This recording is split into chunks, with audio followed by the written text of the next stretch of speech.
¿Qué tal? ¿Cómo les va? Me da muchísimo gusto saludarles. Bienvenidos a esta emisión de jueves. Hoy, sobre la mesa de debate, el tema de los libros de texto. Hoy vamos a hacer el programa de otros que vamos a estar realizando en este espacio con el fin de trascender una discusión que desde mi punto de vista se ha quedado en las ramas, nos hemos perdido en medio del bosque y quizá no hemos visto lo relevante de este tema. Así es que hoy nos planteamos varias preguntas que quizás son las mismas que ustedes como televidentes, padres o madres de familia se hacen. ¿Cómo se gestó? ¿Quién desarrolló este nuevo proyecto educativo llamado Nueva Escuela Mexicana? ¿Quiénes participaron?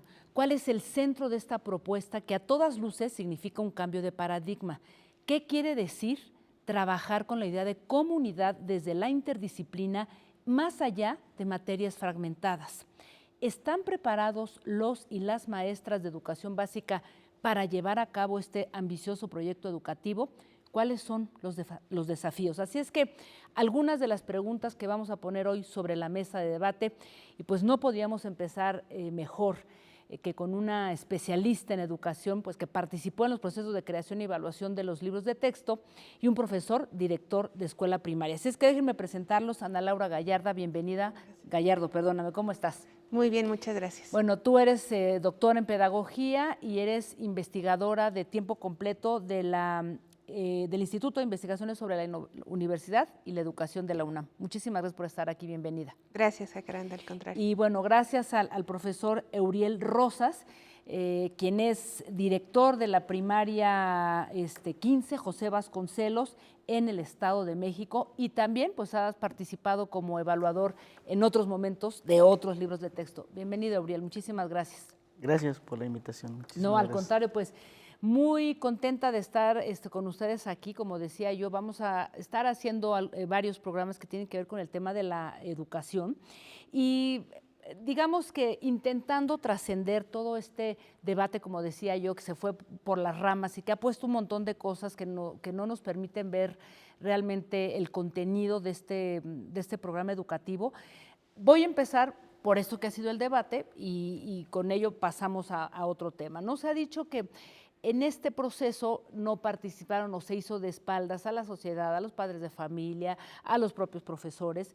Entonces, ustedes que han sido partícipes de varios proyectos, tú en el de ahora, cuéntenme cómo se desarrolló, quién participó, cómo se trabajó, porque entiendo que normalmente en los procesos de evaluación o de creación hay profesores, ¿no?, que son los innovadores, que crean contenido, y especialistas como tu caso, que participan para desarrollar varios temas del plan de estudios. ¿Cómo fue esto? Si quieres empezamos. Sí.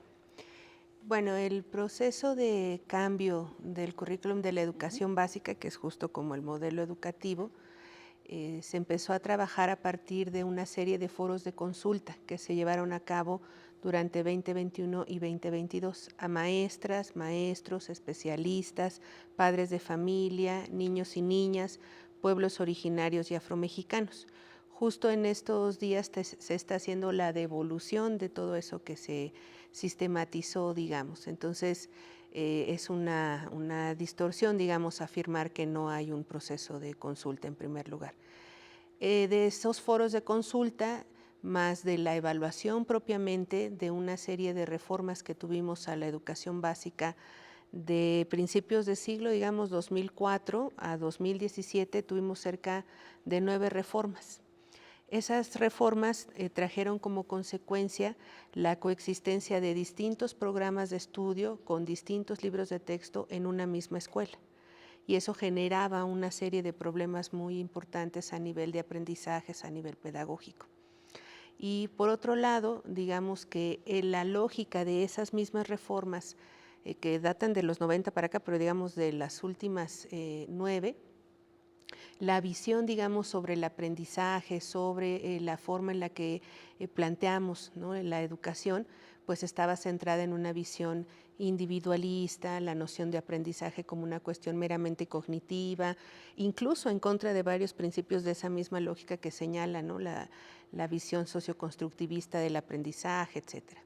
Y sobre todo que durante todos estos pues casi 30 años, si contamos de 92 para acá, en los mismos términos, es decir, en las evaluaciones internacionales estandarizadas, que tienen muchos bemoles, ¿no? Justo por la estandarización, etcétera, no había cambios significativos. Entonces, evidentemente no se podía continuar después de observar 9 reformas en la misma lógica, evidentemente. Desde el 92, ¿no? Desde 92, pero digamos el último bloque de 2004 a 2017, que no habían representado un cambio importante. Entonces era evidente que ese modelo educativo está agotado y por lo tanto se necesita un cambio muy importante que además responda justamente a las necesidades de lo que el pueblo de México planteó con el cambio democrático. Entonces, ahí justamente estos elementos que se trabajaron en los foros de consulta, de lo que además se actualiza en la discusión pedagógica internacional. Nuestro país es de los últimos países en el mundo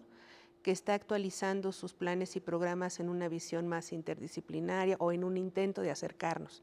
No desaparecen las disciplinas, no desaparecen en este caso las matemáticas, Sí, en que fin, ha como sido también parte se ha del debate ahí poco distorsionado. confuso, sí. Entonces, esta actualización a los debates contemporáneos de la pedagogía, de las mismas ciencias, tanto naturales como sociales, porque tanto las didácticas, por ejemplo, seguimos pensando que aprendizajes que memoricemos o que repitamos lo mismo, etcétera, cuando no necesariamente eso es aprendizaje, y eso está documentado desde hace muchos años. Pero esta lógica de reformas no planteaba necesariamente cambios, Un había una cambio de especie paradigma. de simulación, digamos, ¿no? Una especie de gatopardismo por mucho tiempo, y ahora justo lo que estamos tratando de posicionar son esos cambios en términos de actualizar una mirada diferente, una mirada necesaria, por decirlo menos, ¿no? De acuerdo. Profesor Euriel, 9 reformas, como dice la doctora Ana Laura, que no cambiaron digamos que un proyecto a nivel general. Usted ha escrito varias cosas, porque también es articulista en donde reflexiona sobre todos estos temas. ¿Qué podría decir? ¿Cuál es el centro de este cambio de paradigma, de esta nueva escuela mexicana? ¿Qué está en el centro? ¿No? Estamos entendiendo que tiene que ver con eso que decía la doctora Ana Laura, que me parece muy importante. O sea, en el mundo hay una tendencia por trabajar más a través de la interdisciplina, a través de proyectos, ¿no? Y desde la visión comunitaria. Pero si les parece, vamos desmenuzando qué significa esto. Claro. ¿Qué está en el centro? Conceptualmente la comunidad, el contexto en donde se desarrolla el estudiante, el niño.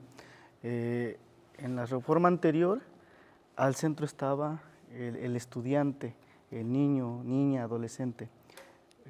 Como bien lo dice la doctora, era más individualista esa reforma. Ahora al centro está la comunidad, porque finalmente el estudiante se desenvuelve en ese contexto y la aplicación del conocimiento que adquiere en el aula escolar, en la institución, en la escuela, tiene que aplicarlo a su contexto inmediato para tratar de solucionar ciertas problemáticas que él vive cotidianamente. Sin embargo, no va a ser a corto plazo, obviamente es un proceso, y todo ese proceso radica justamente porque no han existido los logros en cuestión de aprendizaje en los estudiantes. Esa es una oportunidad a las escuelas, al magisterio, que nos permite visualizar hoy al sujeto como un sujeto social, no un sujeto netamente donde adquiere el conocimiento, el aprendizaje. No, va más allá. Finalmente el sujeto, los seres humanos somos sociales, y al ser sociales el aprendizaje tiene que ser un poco diferente o diferente, como bien lo establece la doctora. Ya no solo con disciplinas fragmentadas, que también la doctora lo menciona en alguna otra entrevista, sino toda una interdisciplinaridad y transdisciplinaridad, porque tenemos que aprender a resolver problemas de esos contextos en los que nos desenvolvemos. Sí hubo participación de los docentes, ya la doctora menciona los foros de consulta con el magisterio, pero lo que observamos, y ahora que iniciaron los consejos técnicos escolares, que es la etapa previa al inicio de cada ciclo escolar, está en el debate y la discusión, la apropiación de esta reforma, pero lo observamos, lo hemos debatido estos 3 días que llevamos, de que lo que escuchamos, observamos en algunos medios de comunicación, es de que es más político e ideológico, que netamente curricular, de aprendizaje, de metodologías, de lo que a nosotros como docentes en el aula realizamos con los estudiantes. Entonces, ahora que, pero que estamos conociendo a fondo el programa, el plan y programas, los libros de texto, estamos observando una oportunidad de cambio del sujeto que quiere nuestro país, de la realidad en la que vivimos todos los días. Un plan y programa lo vemos desde la perspectiva de lo que requiere nuestro país. Eso sin duda también no podemos desentendernos que somos un país y una sociedad también global, pero sí tenemos que partir de esos contextos comunitarios, de esa gran diversidad cultural, lingüística, social, económica, y que durante muchos años han sido finalmente desigualdades, y que creo que esta es una oportunidad para reducir esas desigualdades en nuestro país. Ahora, para seguir desmenuzando este plan de estudios, como dice usted, en el centro estaba el individuo, ¿no? Y era quizá una formación, bueno, una formación totalmente individualista, y se pensaba que cualquier niño o adolescente que llegara a la escuela, bueno, pues se preparaba para de ahí salir directo y dispuesto al mercado laboral, ¿no?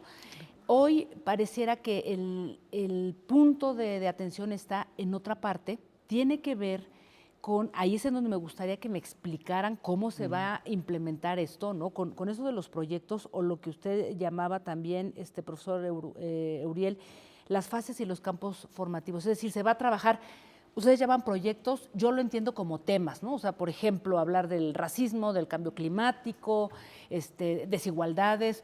O sea, ¿cómo se va a trabajar? No es que no haya materias en específico, las habrá, pero ¿cómo se va a implementar esto, cuyo eje, también lo comentaba usted en unos artículos, tiene que ver con formar pensamiento crítico? ¿Cómo se va a hacer? ¿Cómo será ese gran cambio? Ana Laura.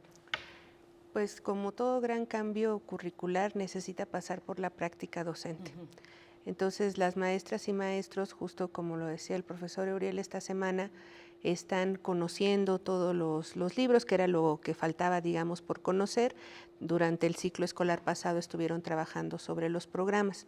La estructura del cambio tiene que ver con que partimos entonces de distintos elementos. Primero, los ejes articuladores, sobre los cuales justamente descansan ciertas temáticas que atraviesan, en este caso, la conformación de los campos formativos. ¿Cuáles son esos ejes formativos? Los ejes formativos son interculturalidad crítica, género, la lectura y la escritura, el cuidado de la salud, los lenguajes artísticos, y me está faltando uno, que es la cuestión del medio ambiente. Ajá. Entonces, estos 7 ejes organizan, digamos, después a los campos formativos. Los campos formativos son, o intentan ser hasta donde es posible, la articulación entre las disciplinas escolares. Entonces tenemos el campo formativo de lenguajes, que agrupa a español, a las lenguas indígenas, a la lengua de señas mexicana y a los lenguajes artísticos. Después, en el campo formativo de saberes y pensamiento científico, tenemos a las matemáticas y a las ciencias naturales, más con ese énfasis. Incluso en los programas donde vienen los contenidos, los programas de estudio, están incluso separados, ¿no? La articulación, el intento justamente multidisciplinario en este campo es todavía un poco menor, por decirlo así, a diferencia, por ejemplo, del de lenguajes, justo porque sabemos que estos tránsitos pues, son procesos que no se van a dar de la noche a la mañana. Luego está el campo de ética, naturaleza y sociedades, que ese campo agrupa contenidos respecto a geografía, respecto a historia, formación cívica y ética, también sobre ciertos aspectos de la ecología, es decir, ahí es donde empezamos a ver cómo las ciencias naturales y las ciencias sociales se van concatenando, digamos, como troncos comunes en la universidad, ¿no? Que hay como un cierto tronco que va formando determinadas materias, ¿no? De acuerdo a un eje. El eje, digamos, en este caso justo es ética, naturaleza y sociedades. Entonces ahí tenemos 3 elementos en donde distintas ciencias, la geografía, la historia, la ética, etcétera, se agrupan justo para poder entonces entender, digamos, la realidad de manera mucho más integrada. y finalmente está el campo de lo humano y lo comunitario, que en este campo pues justamente se atienden cuestiones que tienen que ver con la formación identitaria de los estudiantes, las cuestiones socioemocionales, las cuestiones relacionadas con el cuerpo, el movimiento, un poco traspasar esta idea más tradicional de la educación física como tal. Entonces estos 4 campos agrupan justamente toda esta serie de lo que antes conocíamos como disciplinas escolares, y entonces ese trabajo de reorganización es el que ahora, digamos, va a representar un cambio fuerte, porque ya no es, ay mamá, tengo tarea de matemáticas, no, tengo entonces un problema relacionado justo con estos ejes, con el cambio climático, con el racismo, etcétera, y entonces allí, ¿a dónde acudo? Acudo entonces desde las cuestiones de las leyes que abordan la formación cívica y ética, hasta las cuestiones de la biología, las cuestiones emocionales, las consecuencias de la discriminación. O sea, tenemos entonces a las distintas disciplinas escolares acudiendo a estudiar, a comprender por parte de las niñas y los niños los fenómenos tan complejos que enfrentamos ahora. No los podemos seguir, mostrando los problemas como una segmentación de la realidad. Y por otro lado, esos problemas no es que solo se articulen a estos ejes o a partir de estos ejes, sino que cuando los maestros tienen entonces toda esta serie de campos formativos, después el siguiente cruce es que analicen el contexto de la escuela. ¿Dónde está la escuela? ¿Qué problemas hay? Si yo estoy en el norte, un problema es la escasez de agua. Si yo estoy en el sur, el problema es las inundaciones por las lluvias. Entonces tenemos 2 temas que salen del contexto. Muy bien, entonces estos campos formativos, ¿cómo me ayudan a entender esos procesos? Y entonces ahí vemos matemáticas, vemos geografía, vemos cuestiones de civismo, de historia, etcétera. Pues vaya reto, ¿no? Yo le preguntaría a usted, profesor Euriel, primero, ¿ya vio los libros de texto? Segundo, usted es maestro de primaria, director de una escuela primaria. ¿Qué significa esto? Porque al escucharlo me parece extraordinario, pero significa un reto para todos y todas las profesoras de una gran envergadura, ¿no? Claro, es un reto y es un desafío. Y es lo que ya nos estamos enfrentando ahorita en esta primera semana de revisión de los documentos normativos, del plan y programas y de los libros. Es un cambio de paradigma en la enseñanza, en las metodologías de enseñanza de todo docente a lo que veníamos trabajando. Y justamente también el plan y programas te sugieren 4 metodologías de enseñanza. Ahí es donde nosotros vamos a poner en práctica todo el plan de estudios, los proyectos para resolver esas problemáticas, entre las que menciona la doctora, que son varias las que tenemos en las instituciones. Eso también ya hicimos un diagnóstico que es previo a que saliera el definitivo plan y programas y los libros de texto. Nosotros ya avanzamos en hacer un diagnóstico de nuestra realidad, que son las problemáticas que el estudiante, a través de esa formación integral e interdisciplinar, podrá resolver de su entorno. Sí es un reto, sí hay incertidumbre todavía, mucha incertidumbre, porque es un cambio. ¿Hay una metodología todavía? De metodologías de enseñanza sí, hay 4 y 4 sugeridas. Que es ¿Ahí mismo en los libros? Ahí mismo los libros y en el plan y programas, que ahora le nombramos también programa sintético. Los establece a través de un libro que va a ser para el maestro, o que es ya para el maestro, que está de manera digital y en físico, que está llegando a las instituciones, que es el libro Sin Recetas. En ese libro sugieren esas 4 metodologías para los campos formativos y poder nosotros aplicar nuestra pedagogía, nuestras enseñanzas. Entonces, esas son sugerencias, pero sabemos del conocimiento, la experiencia de los docentes, que pueden recoger de esta gama de conocimientos y sistemas educativos, implementar algunas otras metodologías de enseñanza, ya sea para las ciencias, para la lectura y escritura, para las matemáticas, para todas las disciplinas del conocimiento. Sugieren 4. El aprendizaje basado en proyectos comunitarios, que es como viene también establecido y estructurado el libro de textos. Viene el aprendizaje basado en problemas, específicamente para disciplinas que eran las matemáticas, sí, que ahora es el campo formativo de saberes. El otro era para el campo formativo de lenguajes, que es por proyectos. ahora ese gran reto, y lo estamos comentando en los consejos técnicos escolares, es lo que tanto pedimos durante muchos años y décadas. Tengo 16 años de servicio y solicitábamos mayor libertad en la enseñanza, de implementar o anexar quizá otros contenidos que a veces el mismo plan y programas más vertical de arriba hacia abajo que teníamos en otras reformas o en otros planes y programas, ahora nos da mayor libertad y, como lo comentamos en los consejos técnicos, también nos da mayor responsabilidad de lo que estamos enseñando en las aulas, porque tampoco vamos a implementar un contenido que no nos lleve a solucionar una problemática de nuestra realidad, de nuestra sociedad mexicana. Sí son retos, son incertidumbres, al inicio por muy mala información que de repente los medios de comunicación lo están recibiendo bien los compañeros, pero sí, sigue habiendo incertidumbres, también hay mucha motivación porque nos están moviendo todo sí. un mundo en el campo de la pedagogía y la didáctica. Dígame algo, profesor, rápidamente, porque, híjole, es tan interesante todo lo que están compartiendo, pero pienso en los padres y las madres de familia, ¿no? O sea, Claro. La escuela no solamente es un núcleo profesor, alumno, sino se extiende a la familia.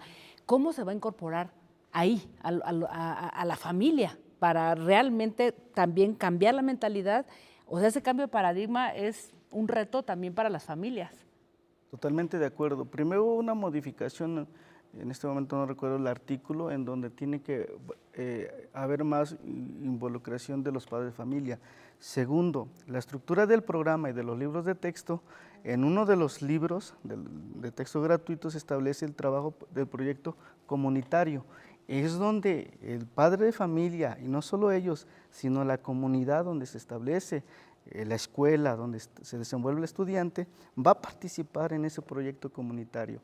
Estos libros se articulan, si utilizas el libro del aula, que es uno de, digamos, un eje rector, así lo veo yo en este momento que estamos en esa exploración, ese mismo libro de proyectos de aula nos va a llevar al libro de proyectos escolares, proyectos comunitarios, que en el tercero es donde se involucra mucho a la familia en su participación en la enseñanza y el aprendizaje de sus hijos. La escuela se tiene que abrir a la sociedad y a los padres de familia, no tiene que ser una institución hermética a lo que sucede. Entonces vemos esa gran oportunidad donde los padres de familia tienen que conocer y tienen que apoyar a la escuela y a sus hijos. Sí hay mucha participación. Muy brevemente, porque tenemos muy poco tiempo, Ana Laura, solamente, ¿cómo se va a trascender eso? ¿Cómo se va a articular esto que dice el profesor? ¿Habrá capacitaciones? ¿Quién le va a entrar ahí? ¿Va a ser de cuenta propia? ¿Cómo va a ser todo esto? Sí, yo quisiera decir también sobre el papel de los profesores, que también implica para la sociedad mexicana cambiar nuestra percepción, que ha sido una percepción muchas veces construida por, digamos, las reformas, sobre todo la de 2013, ¿no?, que puso a los profesores en una posición, en una visión social de deslegitimación, que también necesitamos ir superando como sociedad. Es decir, los maestros están formados, estudiaron licenciaturas, posgrados, saben lo que están haciendo. Entonces, toda esta idea de si están o no preparados, yo puedo entender que eso es una situación distinta a la de los procesos de apropiación, de actualización y de acompañamiento que se necesitan. De eso no tenemos ninguna duda. Pero como sociedad también tenemos que empezar a desmontar todas estas ideas, este imaginario social que se creó, insisto, con toda una campaña orquestada desde el poder para deslegitimar a los maestros e imponer estas reformas que se hicieron en 2003, etcétera. Entonces, ¿qué implica, digamos, ahora este momento? Pues justamente lo que ahora están haciendo los maestros en los talleres.